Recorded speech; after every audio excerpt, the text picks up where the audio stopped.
Value is a shape looming in the mist, murky, malformed, mysterious.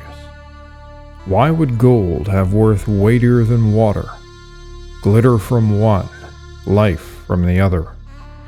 Yet men for many ages have given all for that malign sparkle, delving into the deep, rooting the riverbeds, bloodying the battlefield. Rarity, they say, drives desire. Such is the source of gold's allure. Yet in ages past there was another thing worth nearly as much to man as gold. It was a truly salutary substance. It preserved food, cleansed wounds, and gave vitality to the body. That is, salt. Today, salt is so inexpensive and widely available that its overuse is causing health problems. However, even in recent times, this wasn't so. You might have heard the expression to be worth one's salt, or he isn't worth a salt, which harkens back to salt as a source of value. Today, even on a modest salary, one can afford all the salt they could want. Salary, from Latin meaning related to salt. During the later part of the Bronze Age, through a monopolized control of the most productive salt mines in Europe, a prehistoric empire would take root and become the most powerful cultural force in Europe. Though in their earliest form, they were the core of what is known as the Urnfield culture. The same population would develop into the Hallstatt culture. Hallstatt meaning the place of salt. They spread their culture and language as far west as Portugal, as far north as Scotland, and east into the Balkans during the Late Bronze and Early Iron Age. They were the Celts, and theirs was the Empire of Salt. Hi friends, I'm Kevin McLean. Don't forget to like, share, and subscribe, and consider supporting the channel through Patreon, PayPal, or YouTube Super Stickers, or become a member of the channel. Your support helps me to make content like this, which takes a long time to put together. Supporters over at Patreon will get access to special content, and I'm working on some interesting projects coming up in the near future. Thank you all again for your support. The ethnic and linguistic landscape of Europe is not and was not something fixed in stone. Europe, as it was known during the 20th century, was a result of massive upheaval during the migration period and the expansion of the Roman Empire which preceded it. Even more massive changes occurred in Europe thousands of years before this. The coming of the Proto-Indo-Europeans from Eastern into Central Europe was a catalyst for major cultural and linguistic changes in Europe. While still an intensely debated subject, the Beaker peoples, beginning around 2700 BC, seem to have played the critical role in the initial spread of Indo-European languages and steppe-derived DNA throughout Central and Western Europe. They settled in Ireland, Britain, Iberia, France, Italy, Germany, Hungary, Czechia, Slovakia, Poland, and elsewhere. It is plausible that it was a dialect of Indo-European which these Beaker people spoke that was a seed for the later language groups of Italic and Celtic. These language groups share the greatest amount of vocabulary and other linguistic features that suggest they split from each other more recently than other languages in the Indo-European group. Europe of the Bronze Age was still in a state of flux as these new populations spread throughout Central and Western Europe, mixing with the earlier Neolithic farmers.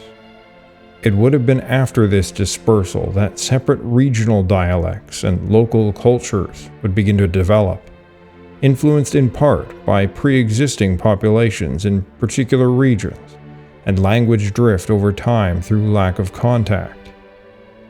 Language shifts take place within a sphere of influence among people who are in frequent contact and can therefore form along contours of political zones of control, or sometimes common cultural and economic zones. To find the origin point of a language such as Celtic, one must find those lines of contact and separation. One of the first major cultural groups to develop in Central Europe from the Beakers was the Unitique culture.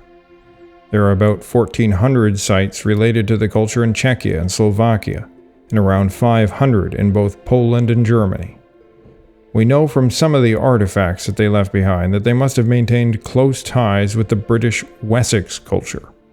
They created the Pomelta ring enclosure, believed to mimic Stonehenge, but with a solar alignment that matches the dates of the traditional Celtic festivals of Beltane and Samhain. And they likewise produced the Nebra sky disk, a celestial map of sorts showing the sun, moon, and Pleiades, using gold and tin sourced from Britain. The Unitique culture seems to have been, in part, taken over in the east by another incoming group with a different background. But in their core areas, the people developed the tumulus culture, known for their method of burying the dead under tumuli. The tumulus then developed into the Urnfield culture, marked by the shift from inhumation of the dead to cremation, with the continued use of tumuli.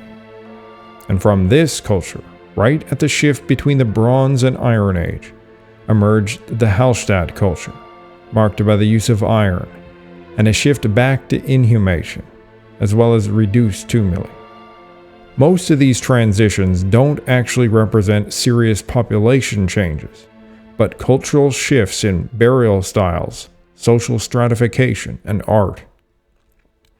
Almost certainly, these people spoke relatively closely related dialects of Indo-European, and that there was a continuous people undergoing the same cultural shifts at roughly the same time in a wide region strongly suggests that they were speaking a common language.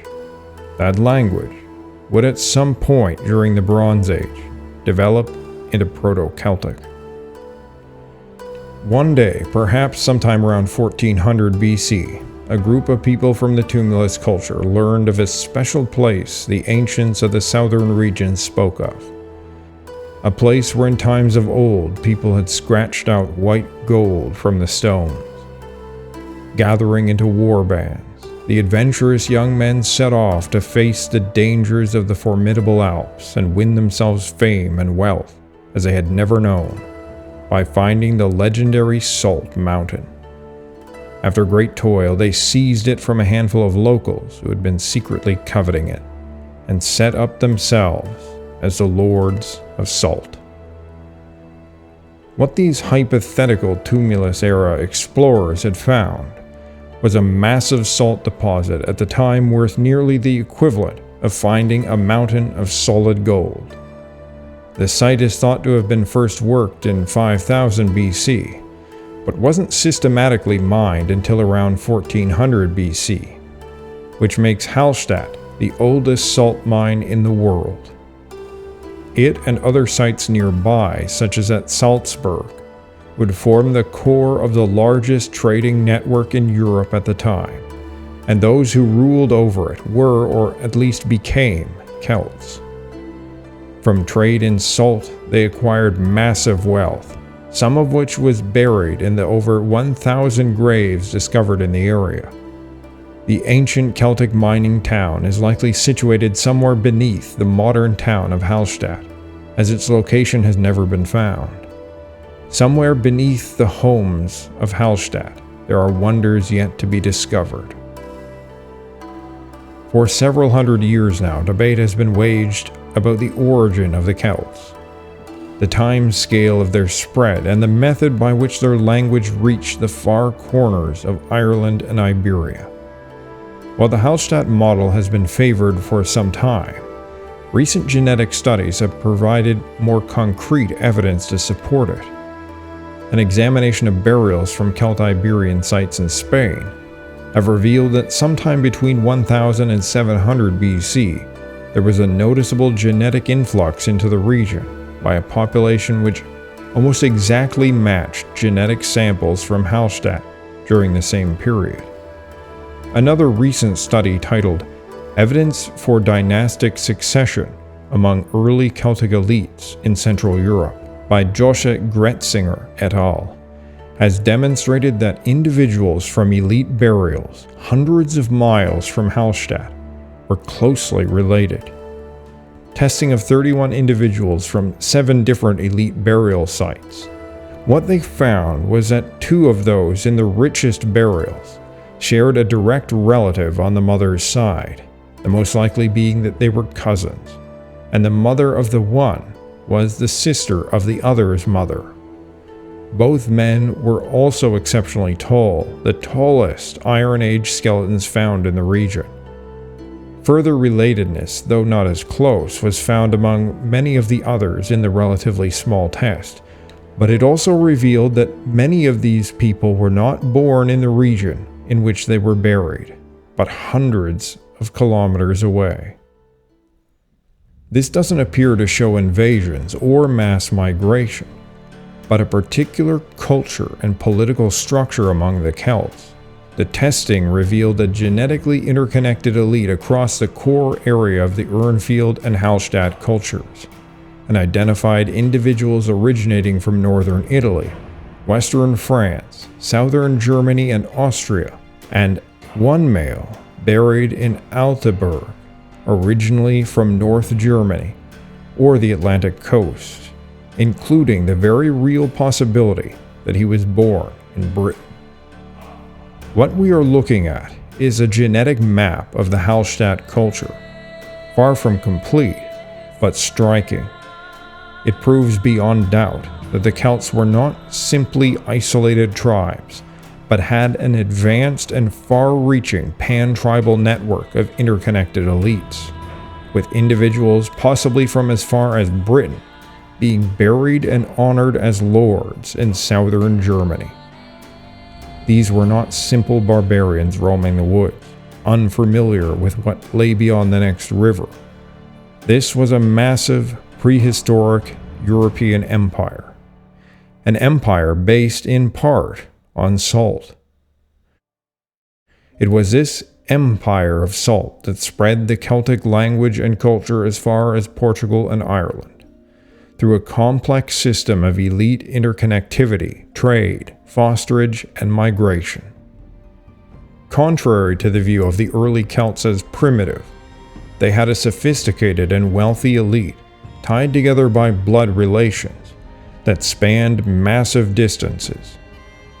Long before the Romans claimed that the Gauls invaded northern Italy, they had powerful connections there dating back to the Urnfield culture expansion, which were maintained into the Hallstatt period, with Celtic-speaking peoples possibly dwelling in northern Italy since the late Bronze Age, and heavily influencing the culture of the region, including the Etruscans, who, though speaking a pre-Indo-European language, adopted the Urnfield culture completely.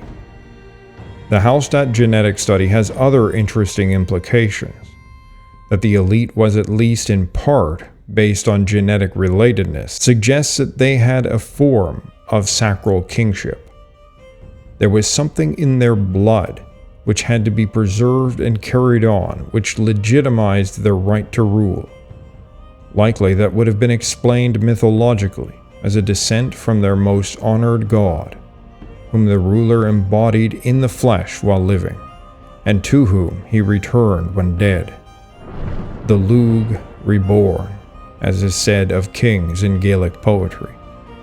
Like in Irish accounts, there may also have been a high king who ruled over many tribes tied together through direct family connections in various regions. After the death of the king, he was given royal burial, and sometimes was deified and worshipped as a god at large burial complexes. This does not only match the archaeological and genetic evidence, but surviving myths and legends from Ireland and the slim historical accounts. Roman writer Ammianus Marcellinus reported an account of the origins of the Gauls. The Druids say that a part of the people was in fact indigenous, but that others poured in from the remote islands and the regions across the Rhine, driven from their homes by continual wars and by the inundation of the stormy sea. While recorded almost 1,000 years after the burial of the individual in Altenburg, who might have been from Britain, it may contain some memory of this interconnectedness, at least on the elite level, of the Hallstatt core. The remote islands mentioned can hardly be other than Britain and Ireland. The political system in Ireland was extremely fragmented by the time of historical accounts, but there was the position known as the Ardrí, the High King. He seems to have been primarily sacral rather than political early on, but within the mythology is coded the concept that the High King is intended to be the king above the kings, who organizes a society for war against foreigners, enforces common law, and ensures the harmony between men and gods. The basis for this institution likely goes back to the model which existed among the Hallstatt Celts, if not all the way back to a Proto-Indo-European conception. Yet how did this united Hallstatt elite form to begin with, spreading the Celtic language and culture to far and remote places like Scotland and Ireland? In the misty dawn of the waning days of the Western European Bronze Age, a group of 30 men pushed their sizable boats into the smooth waves of the North Sea, their sights looking to the northwest, to Alban. Theirs, along with a dozen other vessels, were guided by experienced men who had made the crossing many times, versed in the strange dialect of the natives there and their more rustic ways. Yet the ships they guided were not laden with salt or tin as they so often were, but with arms and strong hands that knew well how to wield them. As a swift wind blew up against their approach, a druid stood up at the prow of every ship, his winter-white robes flapping in the strong sea swell, as he called upon the power of the gods to turn the weather aside and grant them safe landing and victory. The will of the Spear Lord would turn the wind and win the lands they sought, the lands they needed, after being exiled to distant shores. Of course, we don't know how things really unfolded, but events like this were likely part of the process which resulted in Britain and Ireland becoming part of the Celtic system. Recent genetic analysis may point to some level of migration into Britain around the end of the Bronze Age. During this time, hill forts begin being built in Britain in a massive way, a classic trait of Urnfield and Hallstatt culture. One example is Dinas Dinse, the fortress of Lugh, thought to be first constructed around the 7th century BC and containing one of the largest stone-built roundhouses known in Wales. Some archaeological finds also show importation and imitation of Urnfield and Hallstatt style of weapons and smithing techniques. Due to the chronology of the development of the Celtic language and its attestation in written forms in Iberia and Gaul as early as the 6th century BC, we know that the Proto-Celtic language, which was spoken in Britain and Ireland, must have been spoken there by the end of the Bronze Age. A later date could not explain the linguistic divergence between the historically attested forms on the continent and what is known as Insular Celtic, that's spoken on the islands of Britain and Ireland. However, a large population shift also seems ruled out by the genetics and archaeology. The likely answer lies in a complex web of interconnectedness via trade and social connections, continuous low-level population movement since the Bell Beaker period, extending from Britain and Ireland into Central Europe. The Urnfield culture represented a massive and wealthy trading network. Not every group included in it were or became Celts, but many were. The backbone of that trade network was salt from Hallstatt, coupled with tin from Britain. Herodotus recorded that tin was traded into the eastern Mediterranean from the Tin Island by the Celts. Yet in the Bronze Age, this tin trade was of a far more important scale.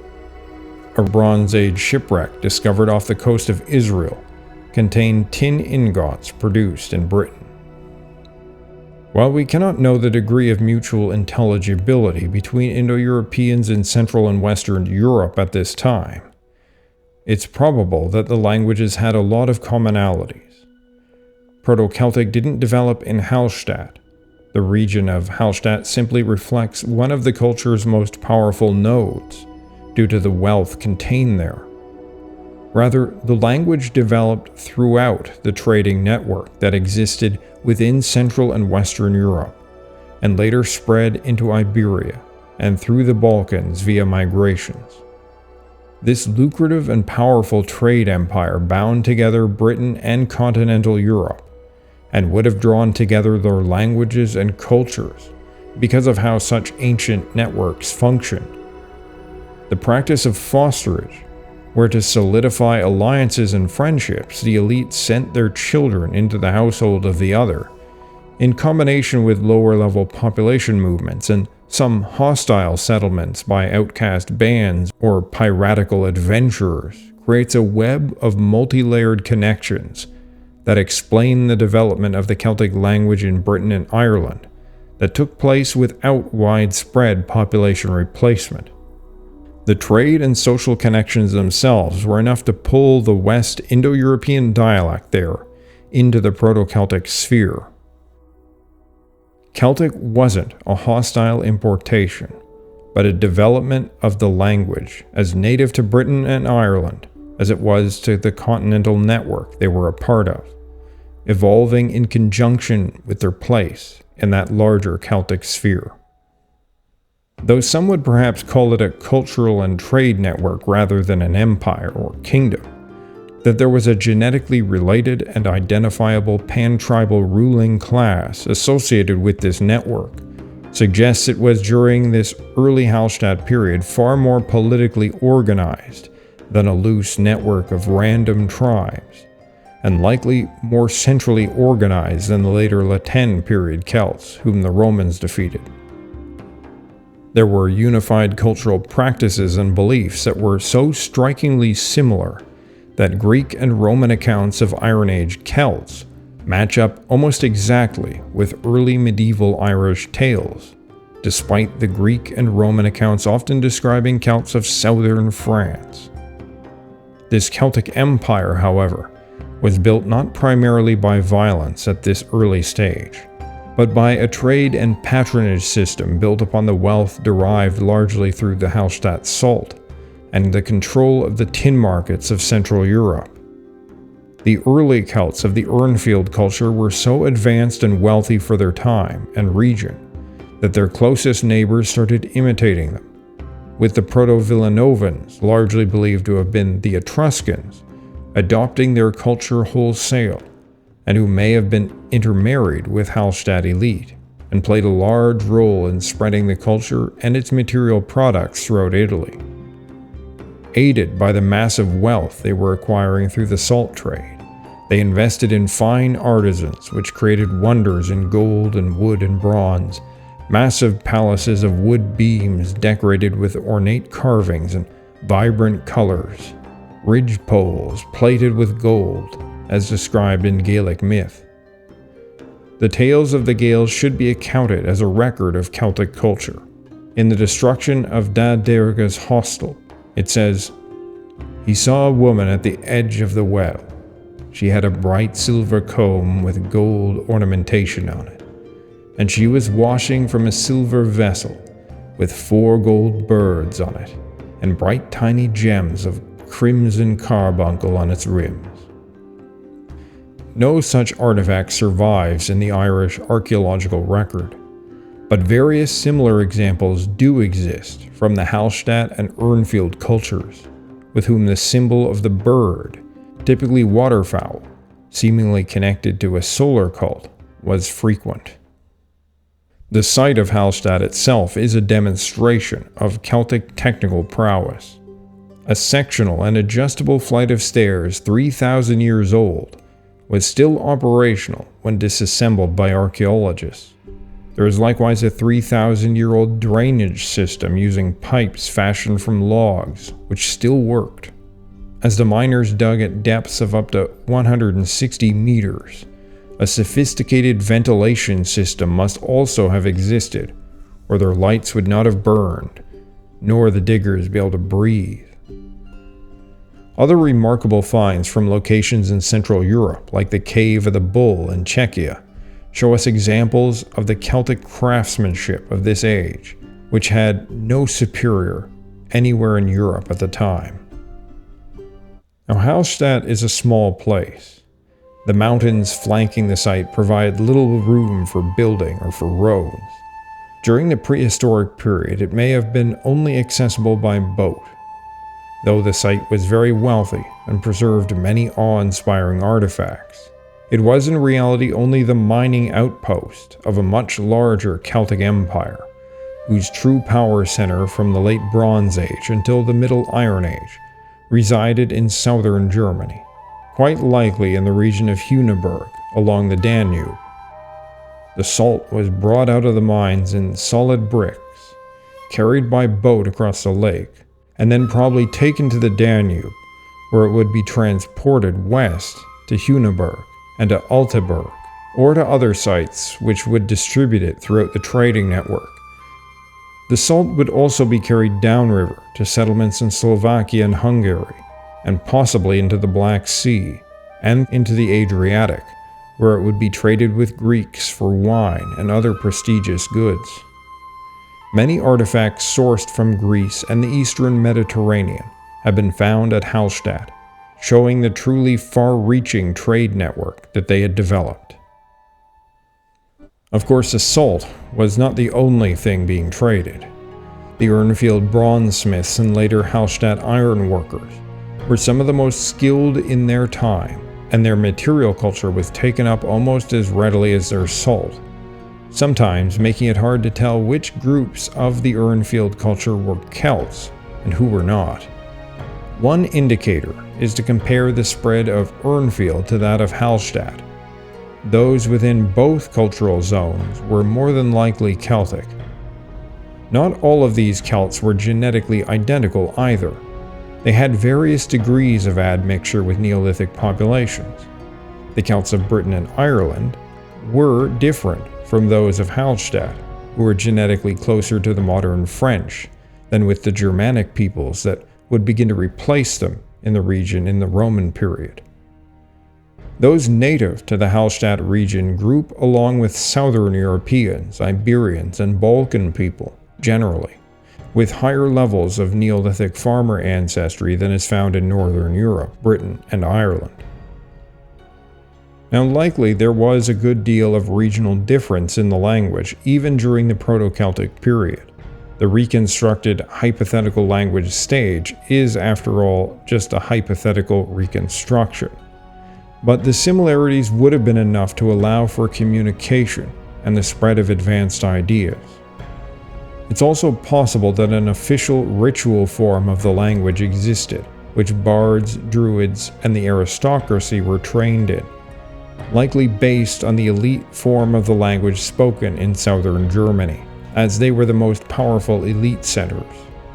This is something that appears in many other cultures, such as Latin, and would explain the uniformity of the language across Gaul, but also the later ability of Gaulish druids to travel to Britain for training, when even by that time the Gaulish and Brythonic languages do not seem likely to have been easily mutually intelligible. The lifestyle of the Urnfield and Hallstatt people was in ways similar to that of the Gaels of early medieval Ireland. They mixed pastoralism and agriculture, but their focus on long-distance trade early on impacted the culture and even the religion of the Celts. One of their most important gods would be a protector of wealth, of flocks and herds, an overseer of journeys, traders, artisans, and warriors, developing from a god revered among their pastoral predecessors, the Yamnaya. Many Celtic artifacts have been found deposited into lakes, rivers, and bogs, including many swords. The practice would survive in folk memory and be recalled in the British tales of Arthur. The otherworld was often pictured as being beneath the waters, and items deposited into those waters were dedicated to the realm of the gods, somewhere beneath. This may seem counterintuitive, as typically in Indo-European traditions the gods dwell in the sky, but the waters likewise mirror the sky and are seen as a liminal space between realms. Around 800 BC, the Celts of the Urnfield culture begin to use iron, At the same time, they begin to shift away from cremation and towards inhumation of the dead, though the process is a gradual one. Over 1,000 graves have been uncovered near Hallstatt dating to the period, many adorned with burial goods. It is this period from around 800 BC on that archaeologists classify as the Hallstatt culture, though in reality it just represents a shift in the material culture and burial styles, not a change in people. Though it had been towards the end of the Urnfield culture that much of the archaic spread of the Celtic language took place, the Hallstatt period solidified that presence in southern Germany and throughout France and Iberia. The power and wealth of the elite noticeably increased, and many of the spectacular Celtic burials with gold-plated wagons and eventually chariots date to this period. These burials and the artistic shift that is clearly visible shows an increasing amount of contact and imitation of Greek and other Mediterranean styles. It reflects a shift of focus, likely in part due to the changing realities of commerce in the Iron Age. While tin was still being shipped from Britain during this time and traded into the Mediterranean by the mainland Celts, it was no longer in such strong demand. One of the most significant and powerful centers of Hallstatt culture was in Hunenburg, believed to be the city that Herodotus identified as Pyrene, though his geography of its location was slightly confused. Like many Hallstatt sites, it can be dated back to a hill fort established in the tumulus culture period, but possibly later abandoned. The town and fortified citadel overlook the Danube and the surrounding fields near its head. At its height during the 5th century BC, it had a population of between 5,000 and 10,000 people. Today, it's an open-air museum, with partial reconstruction demonstrating how the site and buildings looked like, and is a recommended visit to anyone in the area interested in the ancient Celts. Hunenburg and other such large urban sites demonstrate that the Hallstatt Celtic population was growing and becoming increasingly complex. Yet the political system was likely relatively unchanged.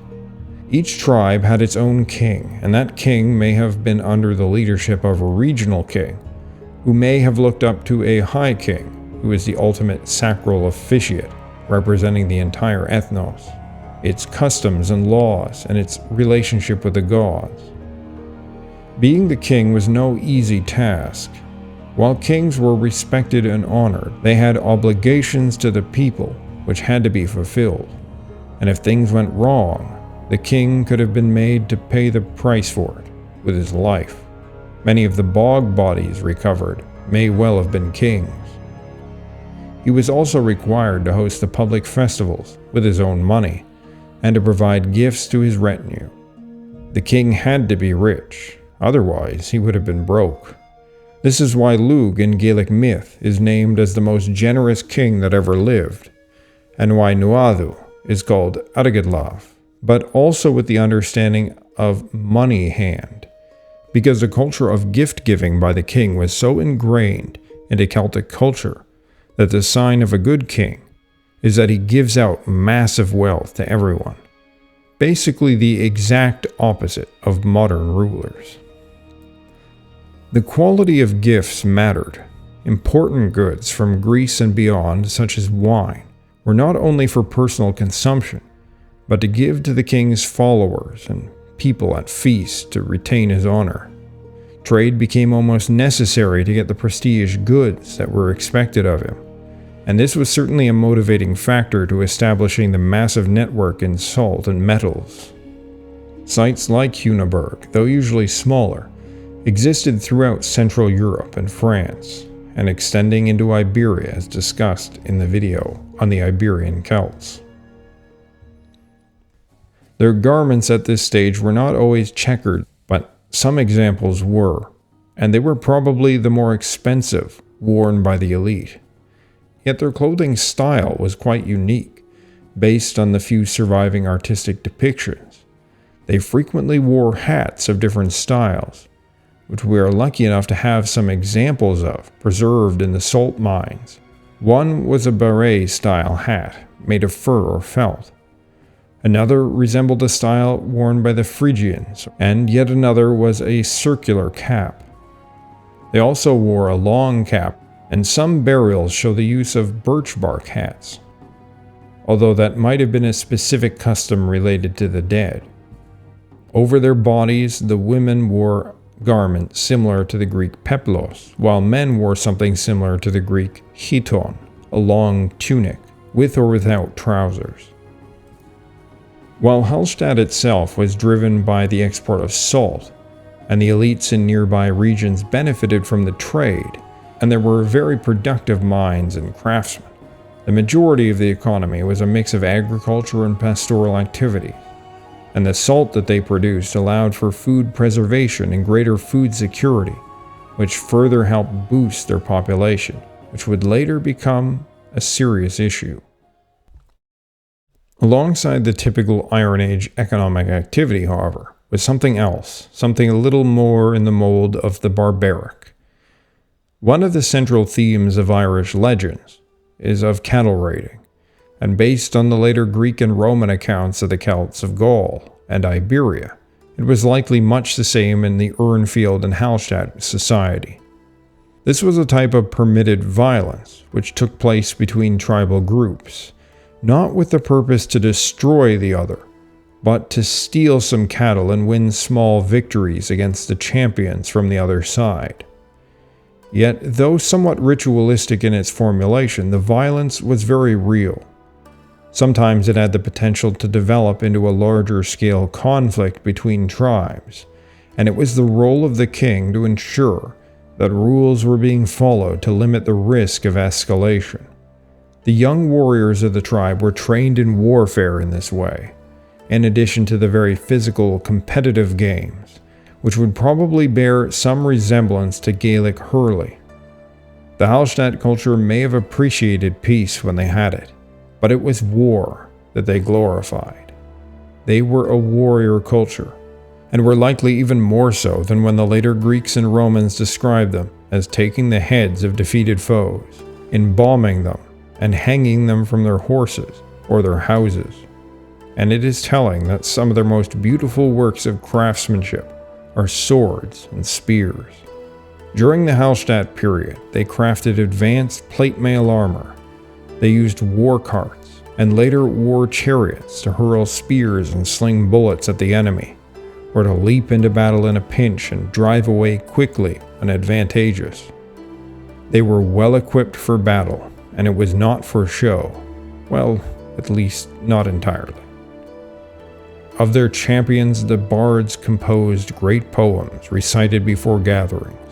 While we have no knowledge of the exact battles fought during the Hallstatt period, there must have been many, and the 5th century destruction of the Celtic fortress at Hunaberg is likely evidence of just such a battle that was lost.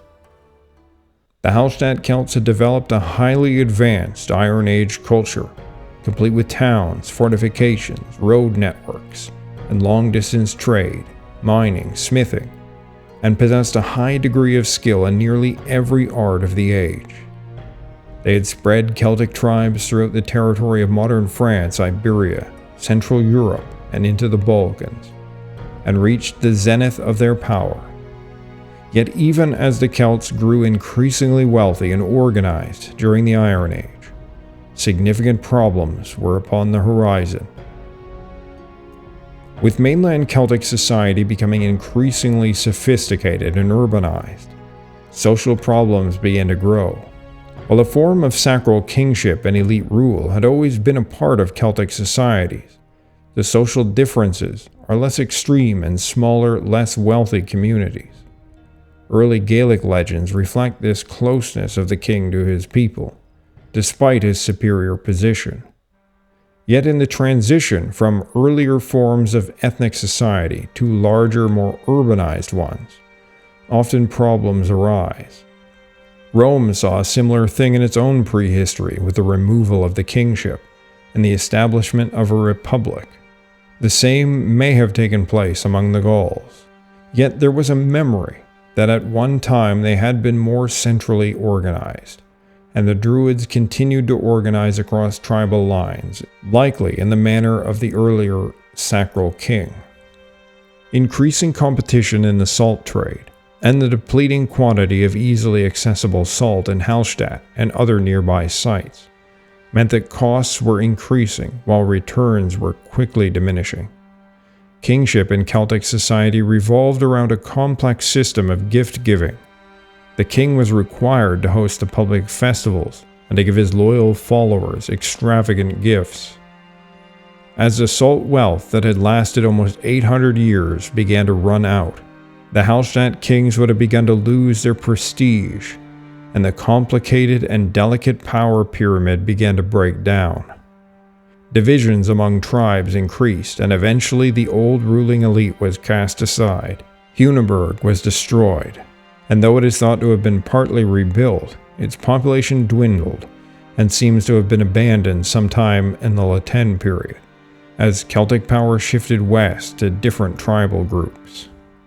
This breakdown of the sacral kingship likely occurred in the period which ended the Hallstatt culture, around 450 BC, timed almost exactly to the period when accessible salt via Iron Age technology was exhausted from Hallstatt.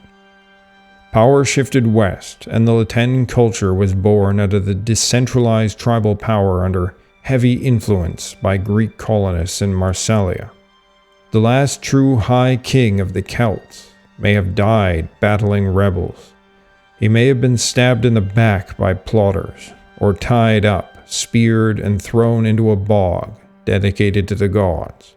But perhaps he lingered on, outcast to lands in the north, to the Tin Islands, as old age and grayness swept over him, wandering as a filly, half mad, eating acorns, watching the clouds, and muttering his prophecies of doom to passers-by.